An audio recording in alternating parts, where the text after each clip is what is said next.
Video आपकी आ रही है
यहाँ पधारे आगंतुकों का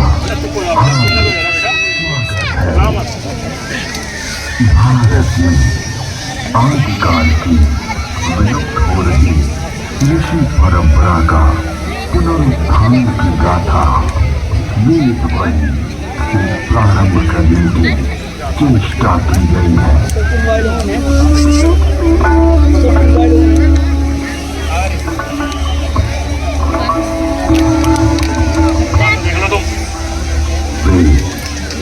परमपिता परमात्मा की पवित्र वाणी जो सृष्टि के प्रारंभ में मानव मात्र के कल्याण के लिए अग्नि, वायु, आदित्य, अंगिरस इन 4 ऋषियों के पवित्र अंतःकरण में उद्भूत हुई।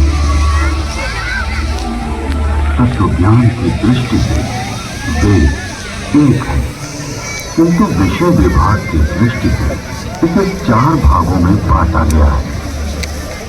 ऋग्वेद, यजुर्वेद, सामवेद और अथर्ववेद। ऋग्वेद में ज्ञान का विषय, यजुर्वेद में कर्म का विषय, सामवेद में उपासना का विषय और अथर्ववेद में विज्ञान का विषय। विश्व साहित्य का प्राचीनतम ग्रंथ वेद है। मानव जाति के प्राचीनतम ग्रंथ होने के कारण उस समय की सभ्यता, संस्कृति, आचार विचार और कर्तव्य आदि को जानने का स्रोत वेद है। भारतीय दर्शन, साहित्य, ललित कला,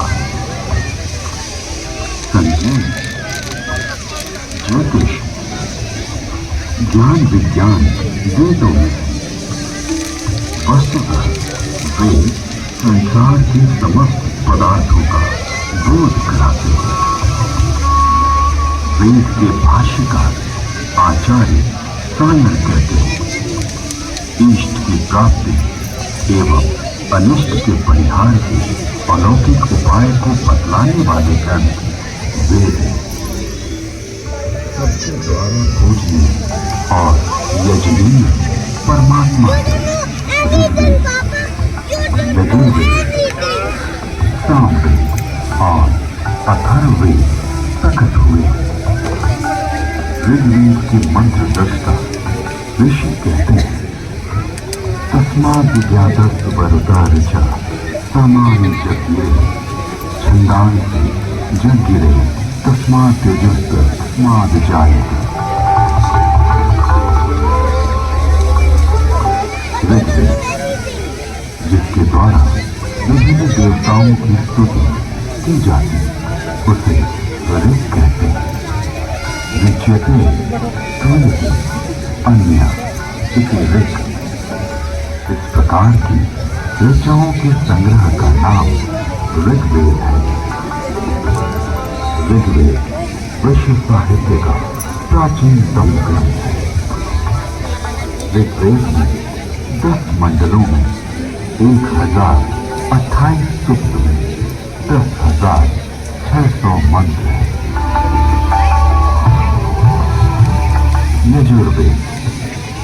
यजुर्वेद में कर्मकांड का प्राधान्य है, जिसकी समाप्ति अनियत अक्षरों वाली है अथवा जो गद्यमय है उसे यजुष कहते हैं। अन्यपाक्षरावसानो यजुर्वेद के 2 भाग हैं, शुक्ल यजुर्वेद एवं कृष्ण यजुर्वेद। शुक्ल यजुर्वेद में 40 अध्यायों में 1975 मंत्र हैं। कृष्ण यजुर्वेद गद्यात्मक है। सामवेद साम है, गीतेषु समाख्या। संगीत का मूल उद्गम सामवेद है। सामवेद के 2 भाग हैं, पूर्वार्जित एवं उत्तरार्जित। सामवेद में 1875 मंत्र हैं। अथर्ववेद अभिचार मंत्रों का ज्ञान अथर्ववेद में है। इसमें आयुर्वेद का विस्तृत विवेचन हुआ है। इसकी शौनक शाखा में 20 कांडों में 730 सूक्तों में 6000 मंत्र हैं।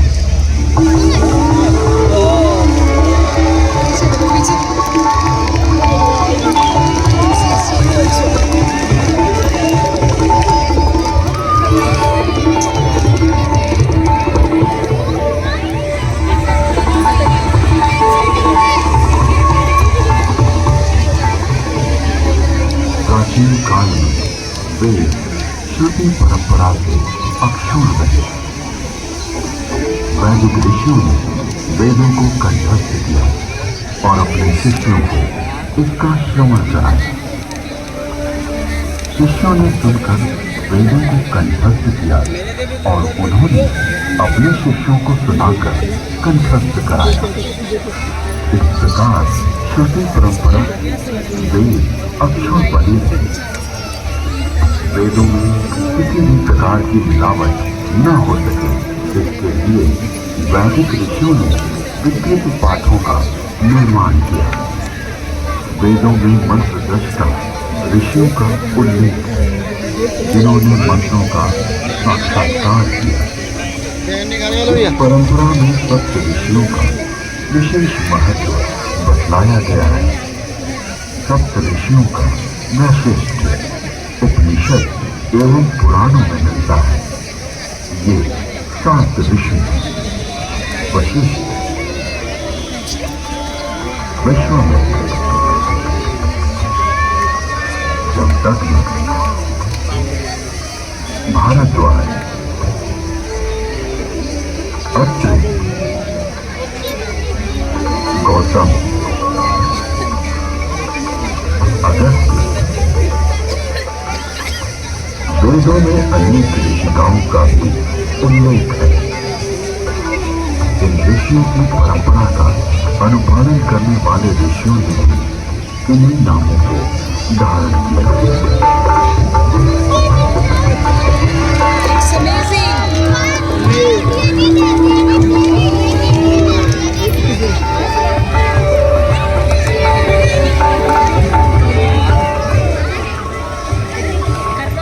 आज विश्व में जिन आविष्कारों का पाश्चात्य जगत द्वारा लिया गया है, उसे हमारे प्राचीन ऋषियों द्वारा तथ्य सहित हजारों वर्ष पूर्व प्रमाण से वेदों में उल्लेख किया गया है।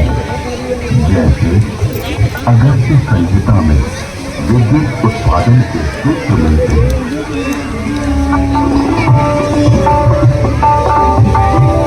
एक मिट्टी का पात्र ले, उसमें ताम्र पट्टिका कॉपर शीट डालें तथा शुद्ध ग्रीवा कॉपर सल्फेट डालें। फिर बीच में यूनिकास्ट 500 वेस्ट स्टार्टर लगाएं। ऊपर 12 मर्क्यूरी तथा 10 लॉर्ड रिंग डालें। फिर तारों को मिलाएंगे तो उससे मित्रा वरुण शक्ति इलेक्ट्रिसिटी का उदय होगा। अगस्त्य संहिता में विद्युत का उपयोग इलेक्ट्रोप्लेटिंग के लिए करने का भी विवरण मिलता है।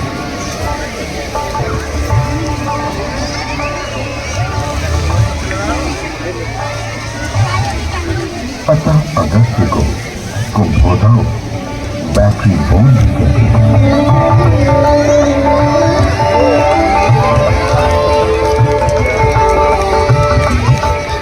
तो कुंभो उपरोक्त प्रकार से बनी तथा श्रृंखला में जोड़े गए 100 सेलों की शक्ति का पानी पर प्रयोग करेंगे तो पानी अपने रूप को बदलकर प्राणवायु, ऑक्सीजन तथा उदान वायु हाइड्रोजन में परिवर्तित हो जाएगा।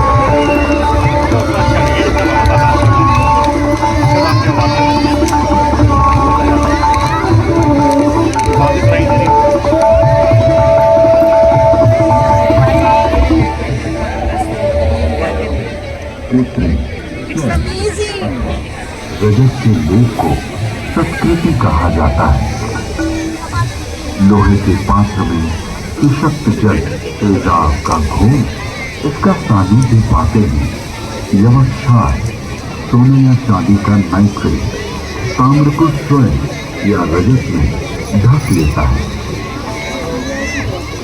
स्वर्ण से लिप्त उस ताम्र को शातकुंभ अथवा स्वर्ण कहा जाता है। विद्युत का आधुनिक नौका चलन और विद्युत वहन, संदेश वहन आदि के लिए जो अनेक बारीक तारों की बनी मोटी केबल या डोर बनती है, वैसी प्राचीन काल में भी बनती थी, जिसे रज्जु कहते हैं।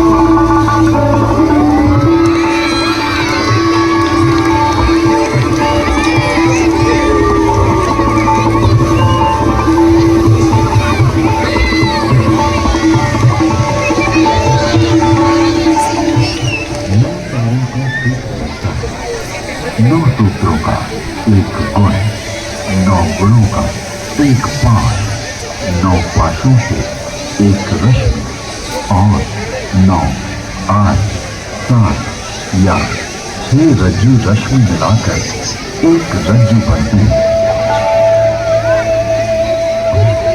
आकाश में उड़ने वाले गर्म गुब्बारे। इसके अलावा अगस्त्य मुनि ने गुब्बारों को आकाश में उड़ाने और विमान को संचालित करने की तकनीक का भी उल्लेख किया है।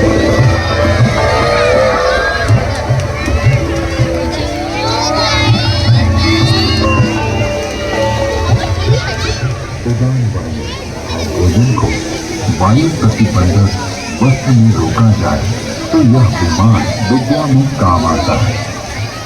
यानी वस्त्र में हाइड्रोजन पक्का बांध दिया जाए तो उसमें आकाश में उड़ा जा सकता है।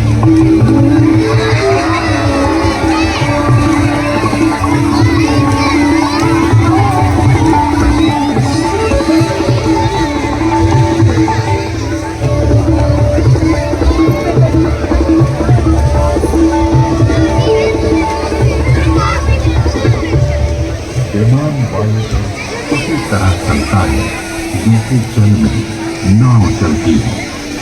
तत्पश्चात उन काव्य पंक्तियों में गुब्बारों और आकाश छत्र के लिए रेशमी वस्त्र सुयोगी कहा गया है, क्योंकि वह बड़ा लचीला होता है। वायुपूर्ण वस्त्र प्राचीन काल में ऐसा वस्त्र बनता था जिसमें वायु भरी जा सकती थी।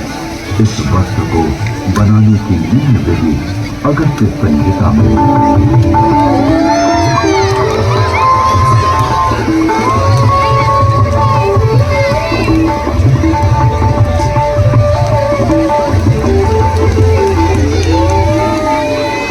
पृथ्वी का सूर्य की परिक्रमा करने का वर्णन ऋग्वेद, यजुर्वेद और अथर्ववेद के मंत्रों में मिलता है।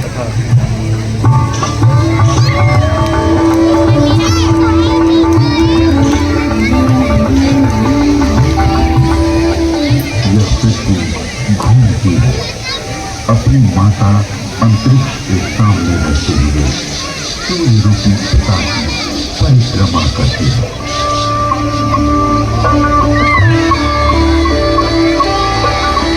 पृथ्वी, चंद्र, सूर्य, कृष्ण की प्रदक्षिणा करती है। ऋग्वेद में जल की उत्पत्ति यानी H2O का उल्लेख है।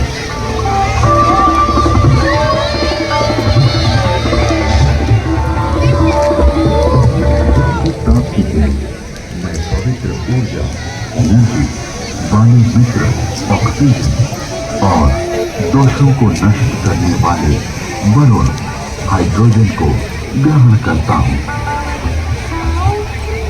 यजुर्वेद में सूर्य में उच्च जल तत्व यानी हीलियम का संकेत किया गया है।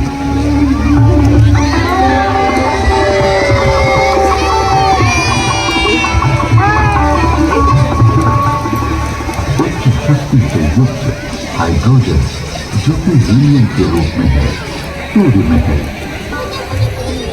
सूर्य के चारों ओर गैसों के समूह का उल्लेख ऋग्वेद में है।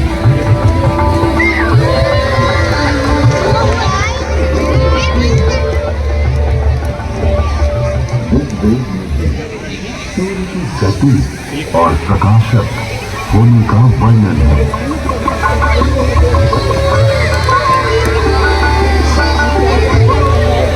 हे सूर्य, तो ऐसे वेद थे जो कि मनुष्य के ज्ञान से बाहर है, सबको दिखाई देता हुआ सदा चलता रहता है।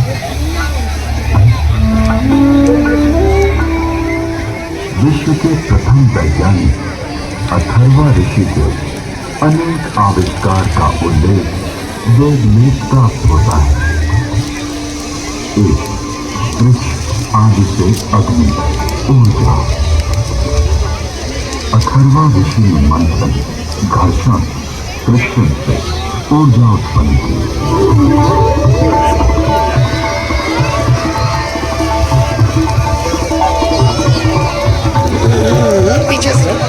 अरण नामक वृक्ष की लकड़ी में अग्नि है।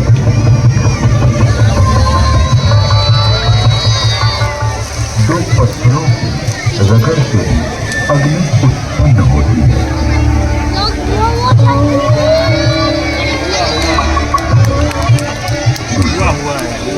जल मंथन से अग्नि, हाइड्रो इलेक्ट्रिक, हाइड्रेन। अथर्वा ऋषि तालाब के जल से मंथन, फ्रिक्शन के द्वारा जलीय विद्युत हाइड्रोजन का आविष्कार किया।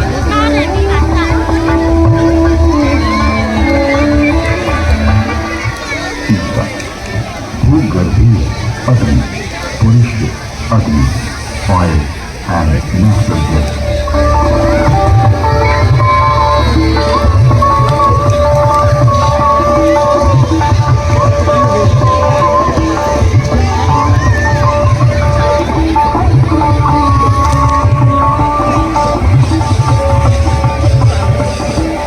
अथर्ववेद में सूर्य से पदार्थों के प्रकाशित होने अर्थात वर्ण, कलर प्राप्त होने का वर्णन है।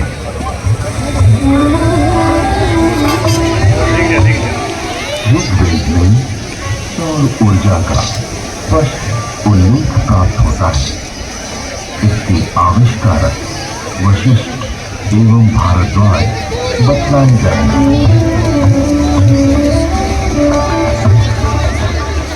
ऋग्वेद में सूर्य की घातक किरणें अल्ट्रावायलेट रेज का वर्णन है।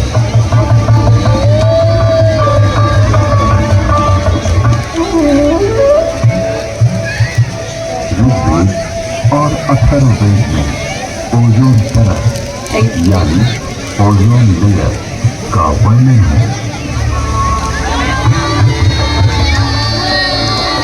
Thank you.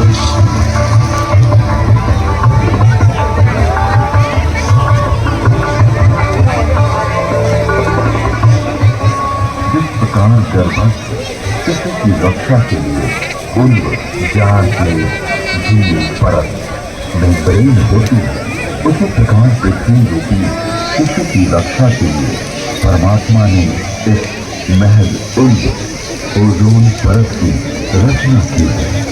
ये स्थूल रूप वाला है। इसका स्वरूप स्वर्ण के समान दिव्य आभामय है।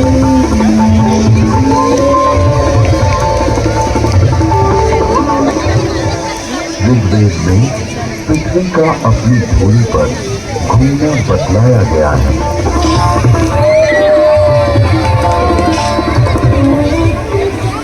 पृथ्वी की 7 परतों यानी स्ट्रेटा का उल्लेख ऋग्वेद में है।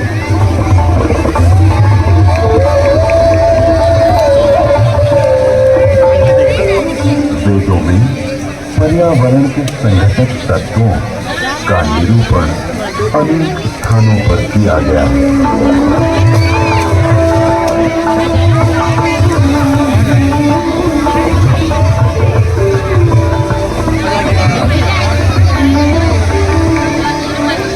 जल, वायु और वनस्पति, ये तीनों भूमि को घेरे और मानव मात्र को प्रसन्नता देते हैं। अतः इन्हें छंद कहा गया। इनके नाम और रूप अनंत हैं, अतः इन्हें तेरे रूपम कहा गया है। लोक को ये तत्व जीवन रक्षा के लिए दिए गए हैं।